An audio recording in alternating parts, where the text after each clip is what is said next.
Lahat ng relasyon hahantong talaga sa sitwasyong ganito. Ayoko na, nakakapagod na, maghiwalay na lang tayo. Salamat sa lahat. Mapagod lang kayo pareho. Pero dapat, walang sukuhan. Kapag dumating yung oras na pareho na kayong walang nararamdaman dahil sa sakit at pagod, balikan nyo yung time kung paano nyo minahal ang isa't isa. Walang relasyon na hindi toxic. Walang relasyon na magiging perpekto. Dahil kung mahal mo ang isang tao, kailangan mong harapin at tanggapin ang lahat. Iiyak kayo pareho at masasaktan nyo ang isa't isa. Pero hindi ibig sabihin nun, hindi na kayo para sa isa't isa. Kasi ang tunay na relasyon ay masakit, malungkot at magulo.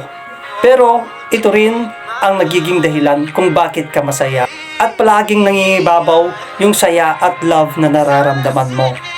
Hindi mo ba napapansin kahit puro kayo ganyan hanggang ngayon kayo pa rin? Naniniwala kasi ako na ang isang matatag na relasyon ay yung mas maraming away na nalampasan, yung mas maraming bagyo na pinagdaanan. Ngayon kung hindi naman kayo nakatadhana sa kabila ng nalampasan nyo, at least sa buhay nyo